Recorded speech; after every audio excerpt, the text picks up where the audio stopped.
салом бинандагони арҷманд, имрӯз панҷшанбе 3 октябр аст ва шуморо ба дидани нашринавӣ барномаи хабарию таҳлили ахбори озодӣ даъват мекунем. Ин барнома бо заҳмати ҳамкорон дар Тоҷикистон ва Прага таҳия шудааст. Нахуст бо мавзӯъҳои асосӣ шинос шавед. дар Русия муҳлати таҳқиқи парвандаи ҳамлаи террористӣ ба Крокус то декабр тамдид ва бархе гумонбарон ба омодагӣ ба ҳамлаи дуюм гумонбар шуданд. имсол ҳам дар Тоҷикистон маҳдудияти дастрасӣ ба барқ ҷорӣ шуд. Мутахассисони соҳа мегӯянд, зарфиятҳои кишвар дар таъмини барқ пурра истифода намешаванд. Тоҷикистон ҳамагӣ 44%, яъне нисфи аз иқтидори ин нерӯгоҳро истифода мебарад. мурғхоне дар болои боми як марди мисрӣ ё чӣ гуна мешавад аз як мурғи нодир $600 даромад гирифт?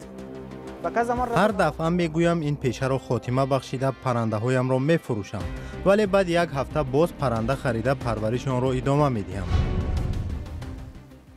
ва барномаро шурӯъ мекунем аз тафсилоти як ҳодиса ки шаби гузашта дар минтақаи Новосибирски Русия рух дод. Кормандони нерӯҳои таъиноти махсус ё амони Русия ба як анборе дар шаҳри Новосибирск ҳамла карданд ки онҷо муҳоҷирони тоҷик низ кор мекарданд.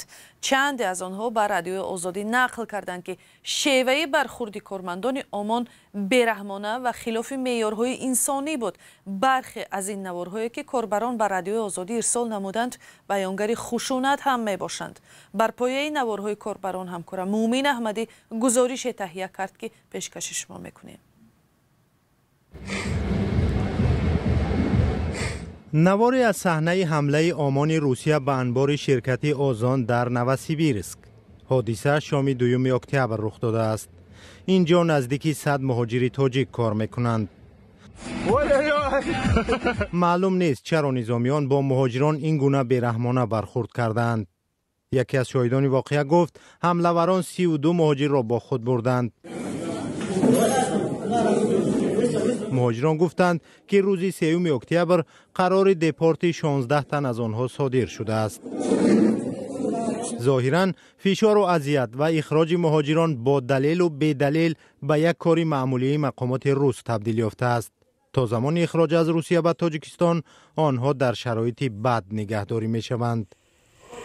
زندون افتادیم روزی 2 آوردن محکم کردن در همی گیو بده رسیه التماس از افغانیم یا تصویری کنن که ما نمیتونیم نبرم در این زن با دختری نابالغش در یک بازداشتگاه منتظر اخراج به تاجیکستان است. او میگوید هنگام عبور مرز بازداشت شد ولی نمیداند که کی او را به وطن اخراج میکنند. در سفارت تاجیکستان به زنگ‌های رادیو آزادی پاسخ ندادند. در یک سال اخیر فشار و اذیت مهاجران تاجیک در روسیه افزایش یافته است. مقامات تاجیک از مهاجران خواهش کردند که به روسیه سفر نکنند چون این کشور دیگر برای مهاجران امن نیست. مقامات تفتیشاتی در روسیه زمان تفتیش پرونده حمله تروریستی به تالار کنسرتی کروکوس در ولایت مسکو را تا دکابر тамдид карданд. ба навиштаи расонаҳои давлатии Русия дар ҷараёни таҳқиқ гӯё маълум шудааст ки бархе гумонбарони ҳамла мехостанд як амали террористии дигаре ҳам анҷом диҳанд. санҷидани дурустии ин иттиҳомот имкон надорад, чун мақомот дар Русия ин парвандаро аз оғоз пушти дарҳои баста ва якҷониба пеш мебаранд ва шаффофияти ону дурустии иттиҳомот зери суол аст. охирин хабарҳои вобаста ба ин парвандаро ки расонаҳои русӣ чоп кардаанд, ҳамкорам Мулло Раҷаб Юсуфӣ хулоса мекунад. مهلت تحقیق حمله به تالار کنسرتی کروکوس سیتی هال و بازداشت گمانبران را تا 22 دکبر دراز کردند. ریاء نووسی با تکیه به منبع‌هایش در ساختارهای تفتیشاتی نوشت که مفتشان امید دارند تفتیش این پرونده تا همان زمان به انجام می‌رسد. خبرگزاری رسمی تاس با تکیه به موادی که در پرونده وارد شده است روز 3 اکتبر نوشت بجز این حمله تروریستی 3 گمانبر این قضیه را در آمادگی به حمله دیگری تروریستی هم گمانبر اعلام کردند. در سندها گفته شده است که گویا این گمانبران با استفاده از بمب خودساخت می‌خواستند ترکش دیگری را هم انجام بدهند. 3 گمانبر که معلوم نیست کیها میباشند در تهیه غیرقانونی مواد ترکنده با اشتراک گروه متشکل گمانبر میشوند. در جزئیات دیگر این پرونده گفته می شود که 5 گمانبری شرکت در حمله به کروکورس که از داغستان به مسکو برده شدند عضو شاخه خراسان گروه دولت اسلامی می باشند. از میان آنها به نوشته منبع شهرامجان گدایف، مستقیم صالح، امیدجان صالح، حسین حمیدوف، زبیدالله اسماعیلوف با تمدید مهلت بازداشتشان مخالفت نکردند. تنها وکیل دفاع اسماعیلوف گفته است که زیر حمایه او اتهام ضد خود را بی اساس می‌داند و دست داشتنش را در جنایت‌هایی که تفتیشات او را در آن گمانبر کرده است بی دلیل و ثابت نشده نامیده است. به نوشته رسانه‌های رسمی روسیه، پرونده گمانبران حمله به کروکورس در مجموع از روی 6 ماده کدکس جنایی روسیه بررسی می شود. از جمله شرکت در سازمان ممنوع تروریستی، گردش غیرقانونی سلاح آتشفشان با شرکت گروه متشکل، آمادگی به عمل تروریستی، تهیه غیرقانونی مواد ترکنده با اشتراک گروه‌های متشکل، مساعدت به عمل تروریستی که در نتیجه حمله تروریستی صادر شده است، آموزش با هدف صادر کردن عمل تروریستی. حمله به تالار کنسرتی واقع در ولایت مسکو 22 مارس رخ داد و در نتیجه 144 نفر کشته و صدها تن مجروح شدند. با گمان صادر کردن این حمله، مقامات قدرتی روسیه بیش از 20 نفر اساساً شهروندان تاجیکستان را بازداشت کردند، ولی امروز هم شبهه‌ها درباره دست داشتن همین افراد گمانبر در حمله تروریستی زیاد است.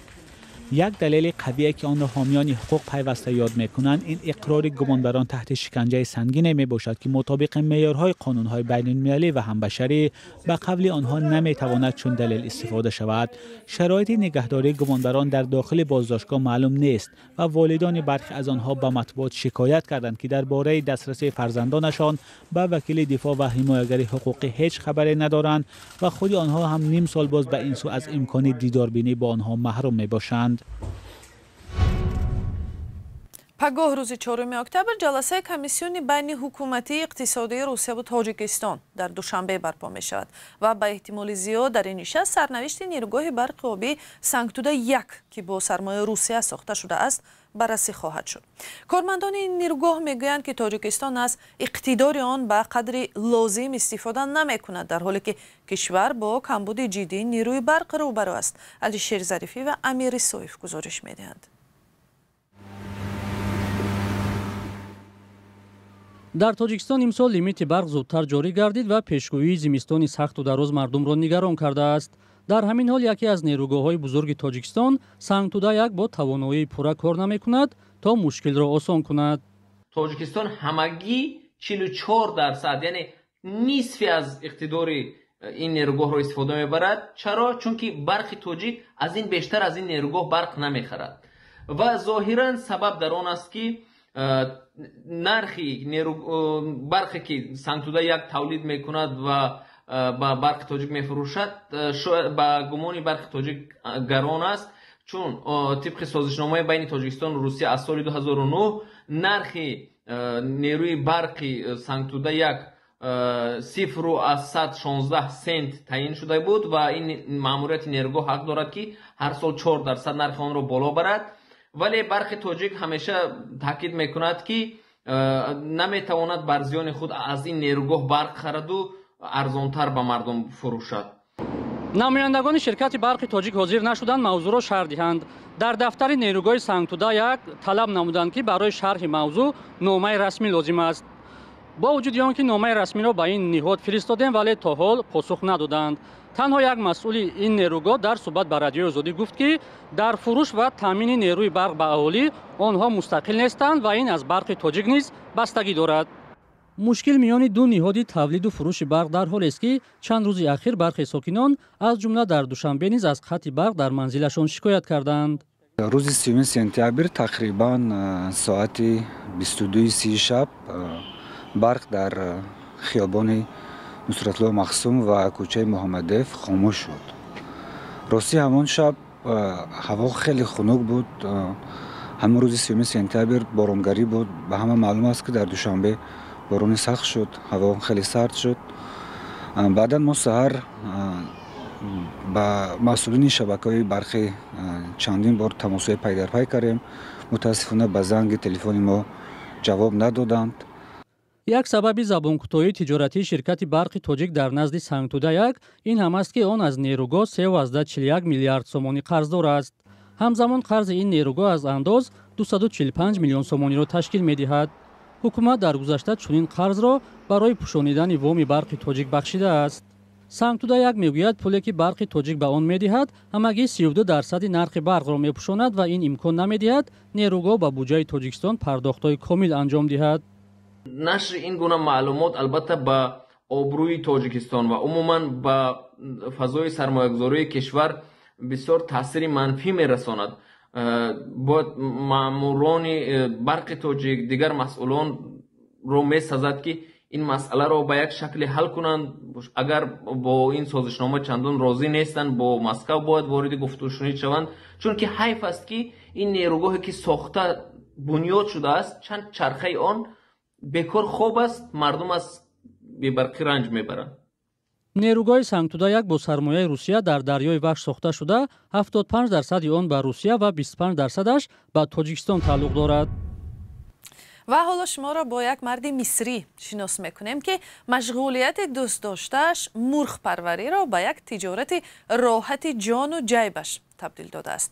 катакҳои мурғи болои бомаш хонаи чандин нави паррандаи нодири ҳам зебо ва ҳам хушсадо шудааст. даромад аз якчунин парранда ба ин хонавода чанд сад доллар фоида меорад. чӣ гуна аз ҳамкорам Каймарсӣ ато мешунавем. басим бадри мисрӣ аз ҳисоби парвариши навъҳои нодир ва гаронбаҳои паррандаи хонагӣ шӯҳрат ёфтааст. замоне бадр тасмим гирифт ки як гӯшаи боми хонашро ба пешаи дӯстдоштааш, яъне парвариши паррандаи хонагӣ ҷудо кунад. имрӯз ин бом ба як фермаи хурди паррандапарварӣ ва пешаи дӯстдоштааш ба як тиҷорати фоидаовар табдил ёфтааст. ҳадафи асосӣ аз парвариши парранда таъмини оила бо гӯшту тухм буд, вале бо афзоиши истеҳсолот имкони фурӯш ва парвариши навъҳои нодири парранда ба монанди мурғи ҳиндӣ, брахма, мурғи ветнамӣ ва ё навъи сассоро пайдо кардам ва худоро шукр даромади хубе ҳам ба даст меорам. бадр меафзояд ки ин навъҳои паррандаҳои нодир то 30,000 фунти мисрӣ, яъне то $600 нарх доранд. аҳмад рамазон яке аз муштариони доимии бадр аст. ӯ ба парвариши мурғи брахма меҳру муҳаббати хос дорад. ман аз 6-7 солагиам то имрӯз ба парвариши парранда машғулам. ҳар дафъа мегӯям ин пешаро хотима бахшида паррандаҳоямро мефурӯшам, вале баъд як ҳафта боз парранда харида парвариши онро идома медиҳам. ба хусус хонаамро бо мурғи ҳиндиву брахма ороиш медиҳам. имрӯз ҳам назди оқои Басим омадам то мурғи брахма ва хуруси мотли бихарам. ба қавли Басим, мурғи нодир ва ба вижа садои нотакрораш муҳити хонаро орому осуда мекунад. ҳоло Басим ба парвариши мурғобӣ низ рӯй овардааст. ва як хабар дар шаҳри Варшава полис як марди тоҷикистонӣ ва украиниро боздошт намуд ки дар тирандозӣ дар бозори калони пойтахти Полша ё Лаҳистон гумонбар мешаванд. дар ин бора бо такя ба полис расонаҳои маҳаллӣ ва сомонаи хабари Азда ТВ хабар доданд.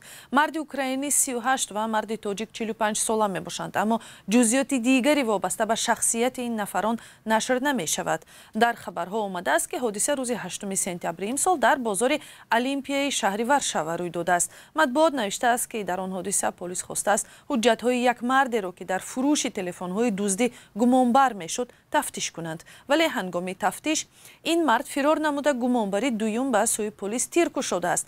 Полша як кишвари воқеъ дар Аврупои шарқӣ буда ба иттилои Азда ТВ шумори тахминии шаҳрвандони Тоҷикистон ки дар ин кишвар ба ҳайси паноҳҷӯву муҳоҷирикорӣ ё соҳибкору донишҷӯ зиндагӣ мекунанд то 15,000 нафар мерасад. ва бинандагони арҷманд, нашри имрӯзаи барнома бо ҳамин ба охир мерасад. сипос ки то ин лаҳзаҳо бо мо будед. хабару гузоришҳои аз ин бештарро ҳамеша метавонед дар вебсайти озодӣ.орг ва саҳифаҳои радиои озодӣ дар фейсбуку инстаграм, иксу телеграм, тиктоку ютуб дастрас кунед.